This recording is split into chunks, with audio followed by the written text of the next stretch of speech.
Hey guys, the Vegan Cyclist here. I want to talk about something really cool that our elite racing team did over the off season.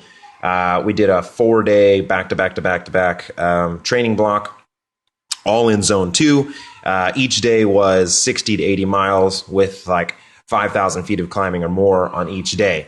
And I know Zone 2 is not really that difficult, but in the third, fourth, fifth hour of riding, oh my goodness, it gets tough. The amount of muscle contractions your legs are going through, it's just a whole new way to suffer. And but it really helps, I think, for me, for my body to learn how to recover under that type of stress, like never stopping pedaling, right? We didn't take any stops. We didn't take any breaks.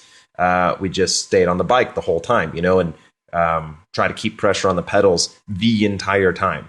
And so, for me as a plant-based athlete, it is a little difficult. It's you have to put a lot of thought into how you're going to train, because the amount of calories isn't there, right? The stuff that you're taking in is not calorie dense.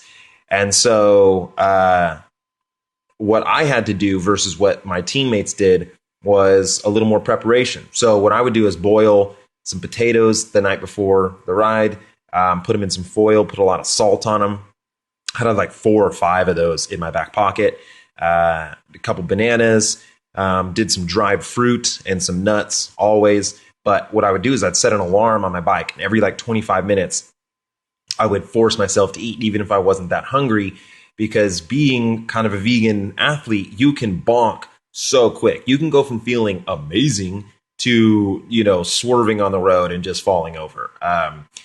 So, there's not a lot of reserve on my body to dip into. Right here, we're going through like an open range out by Pine Flat Lake, and these cows are just everywhere. It's kind of crazy. A woman actually got hit by a cow a couple years ago. It's totally insane. Anyway, so going through this, the first day, Thursday, I felt good. Friday, I felt better. And then on Saturday, we actually ended up doing a big organized ride. So like a century ride. It's called the Grizzly Century, and it's in North Fork. And this is the start of it. It's like 7 a.m. here. And it was, this was really difficult. It was 10,000 feet of climbing, 100 miles. And, to basically bust that out with no stops, it was painful for sure. But it was neat to be around a bunch of other riders, everyone else kind of suffering together. And the scenery here is just through the roof. It's just so beautiful. You're in the center of California, and the trees are amazing. And the higher you go, you get up to where like there's no plant life, right? Like it's just rocks, and so you're really high up there. But so yeah, I mean, as my teammates, like this was the 3rd day, they were having a really hard time today. Their bodies weren't recovering as fast as they had hoped. And what I saw that really surprised me was how fast my body was recovering. And I was not eating a steak after the ride. I wasn't guzzling chocolate milk. I was eating fruit after the ride. Like that's what I really craved. I would just snarf down a bunch of apples, and then I would do like beans and rice for dinner that night, and a ton of it. I'd eat a lot of tortilla chips. Like for some reason, my body craved like corn chips. Like that was, I think I ate like 3 bags of tortilla chips during this block.